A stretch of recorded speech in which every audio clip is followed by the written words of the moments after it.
Hello, everybody, and welcome back to my podcast, The Gentle Rebuild. I'm back after 10 months. I only released 3 episodes, and now I'm back to stay for a long time. So I really hope that you want to be a part of this journey with me. But I just didn't have the vision, and I didn't really know where I was going with this podcast. But now I have the vision, and I know where I want to go with this podcast. I'm sorry if you hear background noises. Our kids are playing outside today. So now I'm confident in what I'm doing, and I will be focusing on quality over quantity when it comes to my podcast episodes. And as you can see, I only released 3 episodes, but those episodes, it was just a drawing, a picture, and I was speaking over it. But now, well, you can't see you can't see me, and I am going to have it that way at least for some time. But at least there's a little something, so it's a little more personal. Like we have this salt lamp. I thought it was like cozy vibes, and this is my little desk situation. It's where I will be most likely be recording my episodes. I'm not sure how if I will change the background. I will maybe do that later, but for right now, I think this is really cozy. Now, I wanted to talk about letting go of the productivity lie because that's something that I think we all struggle with to be productive, and then being very harsh on ourselves when we're not as productive as we would want to be.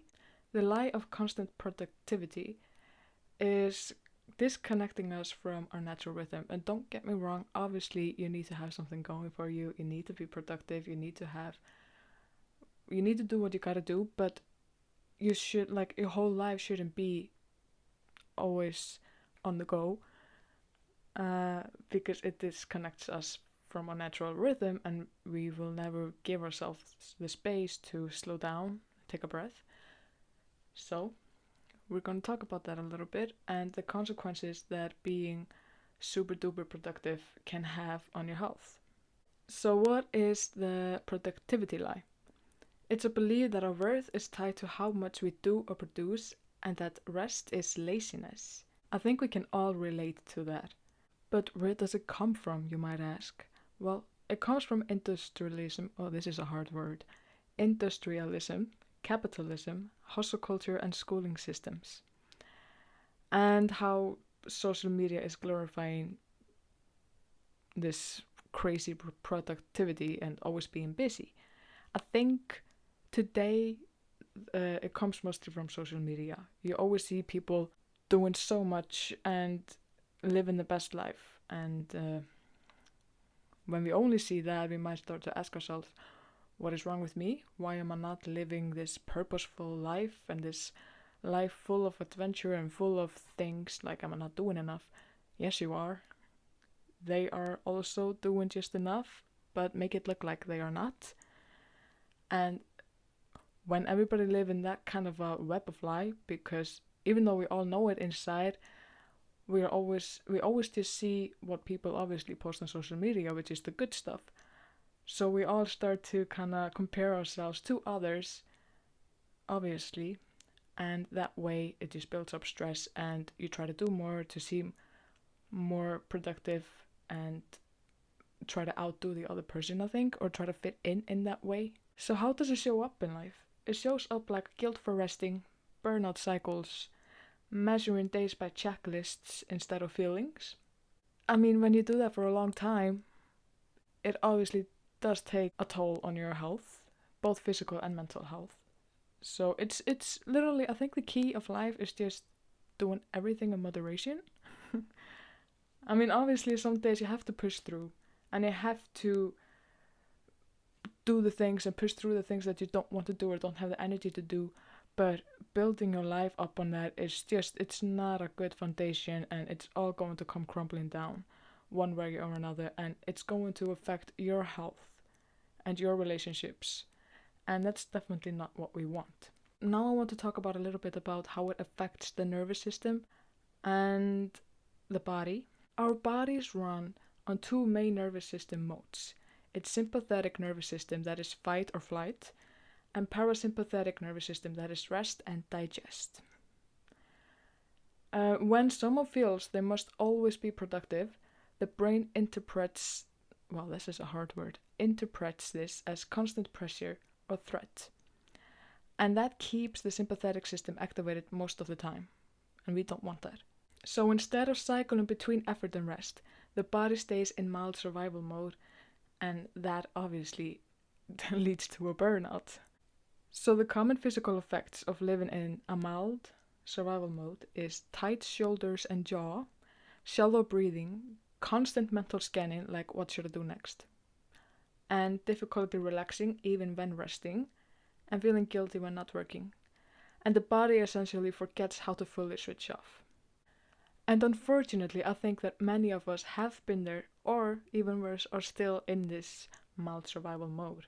Don't really know how to just relax. Your body doesn't allow itself to relax because it has forgotten how to. So now for the fight and flight mode and nervous system tension. So when the brain senses pressure or urgency, it releases stress hormones like cortisol and adrenaline, and these hormones are useful short term, for example for danger, or maybe when you're taking a test and you feel a little stressed, but that stress actually helps you remember more and get through the test sooner or faster. But they are harmful when they are constant. That's the big difference. So the long-term fight and flight activation can cause these nervous system symptoms like a muscle tension, headaches, irritability, overthinking, and hypervigilance.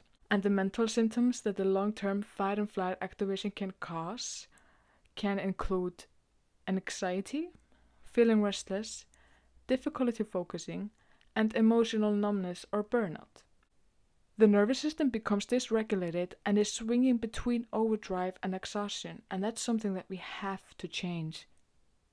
Now I'm going to go into the physical effects, the way that constant productivity and the anxiety that comes with it, how that affects our physical health, and we're going to start on digestion and sleep. So when our bodies are prioritizing survival over maintenance when it's stressed, it down regulates digestion and sleep. So how chronic stress affects our digestive system is that it slows down digestion, it causes bloating, constipation, gut inflammation, and IBS-like symptoms. Just from stress, can you think about that? That's crazy. And again, it just shows us how much this modern westernized lifestyle is working against our bodies and not with our bodies. And that's something that we need to change, even if it's just one thing that you can change. If it's your sleep pattern or your diet or something about your lifestyle, then take the action, take the control and change it. But these digestive symptoms happen because digestion relies on the parasympathetic rest and digest state. And when we are in fight and flight mode, the gut literally receives less blood flow and nerve signaling. So now when we look at the constant productivity and its effects on our sleep, it causes the nervous system to always be on this stress. And that means that cortisol stays elevated, the brain struggles to enter deep rest, and thoughts keep racing. So obviously that causes difficulty falling asleep and waking at night, and non-restorative sleep and fatigue despite sleeping. But on the contrary, for many people, overproductivity is not ambition, rather it's nervous system protection. So if someone learned early that love, safety, or approval depended on performance, the brain forms a rule like, if I will perform well, I will be safe. If I do this, I'll be loved. Or if not, I'll be, I don't know, not get attention, not get love, not get safety, I'll be yelled at, whatever. So productivity becomes a coping mechanism, and this can show up as overworking, overhelping others, people-pleasing, never feeling done, and difficulty resting without guilt. And psychologists often call this overfunctioning. And overfunctioning means taking on more responsibility than is healthy to maintain control or approval. So the nervous system feels safer when everything is organized, you're useful to others, and you are achieving something. So slowing down can actually trigger anxiety for those people because the brain thinks rest as loss of control or value. So over time, if a child only received the love or safety when they achieved something, they might become perfectionisms, fear of mistakes. They might have difficulty saying no. They might always have constant self pressure on themselves. And they might start measuring self worth by productivity. And for those people, the nervous system then associates rest with risk and performance with safety, unfortunately. But on the contrary, living in constant overdrive, like being constantly productive, eventually causes burnout, brain fog, chronic fatigue, emotional exhaustion, and reduced creativity. So the brain needs cycles of effort and recovery to function optimally. And true productivity actually depends on periods of rest and parasympathetic activation, which is why it's so important to slow down and not overwork yourself. So when we are being this crazy productive, we are actually missing out the sacredness of slowness and being present in the moment, and we forget the joy of being, not just doing. And as I said earlier, the creativity suffers when we are constantly rushed, and relationships become shallow, including the one that you have with yourself. So we don't know how to live a normal, slow life anymore. The world wasn't this fast paced 20 years ago.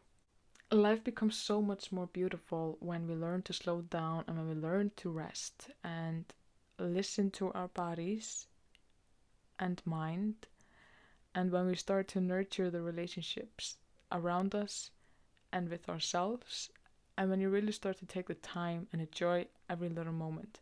Enjoy making breakfast, enjoy eating it, enjoy going for walks. Look at the flowers blooming back to life in spring. Whatever it is, just take a moment to appreciate what you're doing at the moment and try not to stress about what you have to do later or what you have to do tomorrow or next week, or the pressure that you put on yourself that you want to have achieved this and that before set time.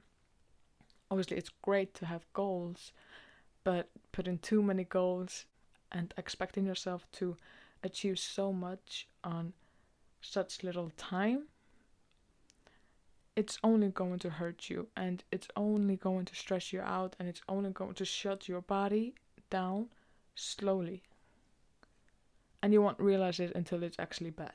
So how do we reclaim our natural pace? First of all, your worth is not measured in output.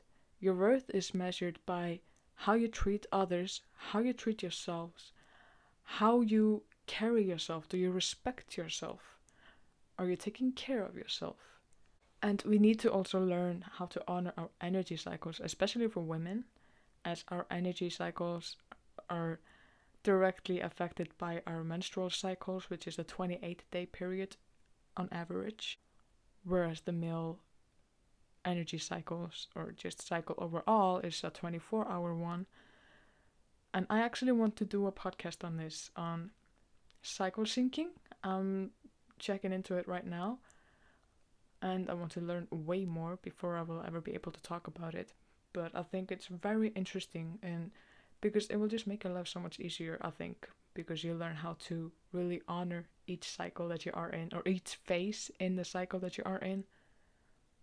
And when you know the tips and tricks, I think it will definitely be able to help us women to at least take the pressure off and just kind of allow us, like, know the tips and tricks, know what can help soothe you or what can help energize you or whatever you need to do. And this might sound a little backwards for the people that are have programmed themselves to be constantly on the go, constantly productive and so on, is that the rest is actually productive for your body. So it needs to recharge, just like your phone. When your phone is out of battery, what do? You put it in charge and you let it rest. Or when your car is starting to get out of gas, what do? You fill it up with gas so it can keep on going. It's just like with you. What you need to do to recharge yourself so you can come in even stronger is to take rest, take care of yourself, and take care of your lifestyle and diet. And that way you have a really great foundation. So, maybe some gentle tips for trying to shift the mindset from being constantly productive to starting to slow down a little bit is, for example, start the day with presence, not a to do list. Don't start to think about what you have to do for the day. Just wake up, don't look at your phone, stretch, open the window, get some natural light and good fresh air inside, and make breakfast and eat it. That way, you're not overstimulating yourself. And this might take some practice to do these things, but it will happen naturally. Practice also doing nothing. That is something that is really hard for many of us. I struggle with it. But practice not like if you're bored, don't go on your phone.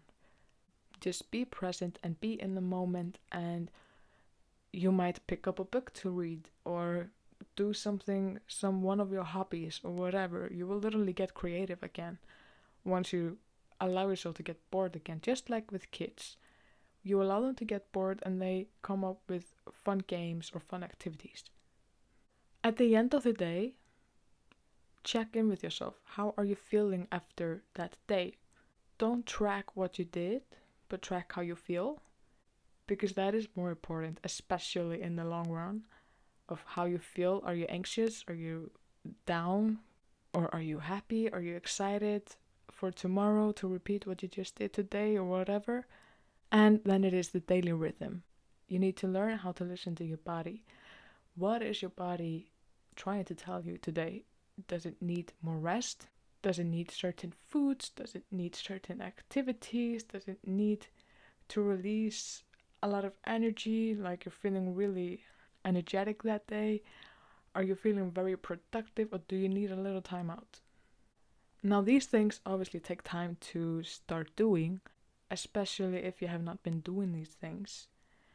But practice makes perfect, and you have to give yourself time. Don't be harsh on yourself at all, because that will only pull you even further down. So we don't want that. And honestly, when we are in that place, when we are still, I guess, I guess you can say it like when we are still convincing ourselves that it's okay to let go, it's okay to slow down, and then you're still unsure, or your body is still unsure, and is kind of anxious that we are slowing down. You need to talk to yourself like you are a child. Like, talk to your inner child and say, hey, it's okay. We're just slowing down for a minute to begin with. So I want to encourage you tomorrow or today to let go. Just take a deep breath and let go of that stress. Have a cozy evening. Be with your friends, be with your family, be with your loved ones. Do something that you want to do. Not that you feel like you have to do, but what you want to do. And it can be as little as when you're trying to implement some things into your own life. You don't need to take everything in at once, because that will actually just flip everything upside down for you, because that's going to overwhelm you. You need to do one step at a time. For example, like I just said earlier, you can begin with not going on the phone first thing in the morning. It's really unhealthy for us, but yet we do it and we need to stop doing it. The next step can be not being on your phone at all when you are around family or friends or your loved ones. Be present in the moment. The next step could be present when you're eating, or when you're taking a shower or a bath. Try not doing it while listening to music, for example, every once in a while. Or try picking up a new hobby. Whatever. Just learn to take time for yourself and rest and honor it. Because we are not robots. And we need to remember that we can't go on and on without taking a break and without nourishing ourselves and resting ourselves. Thank you so much for listening to this episode. I'm so happy and excited to be back, and I can't wait to do more episodes and to connect with you all. And if you have any recommendations of an episode that you would like to hear about, then don't be afraid to leave a comment and I will check into it. I'm open to all ideas. But otherwise, I have a long list of ideas that I'm really excited for. And this podcast series is going to be about everything between the sky and the earth. And I'm very, very excited for it. So thank you so much for joining me here today. If you like this episode, don't be afraid to leave a comment, and subscribe if you are on YouTube. Or maybe add it to your playlist or subscribe to me if you are on Spotify. And definitely check out my Instagram as I post updates there and connect with you all there. So thank you so much. Have a great day or evening.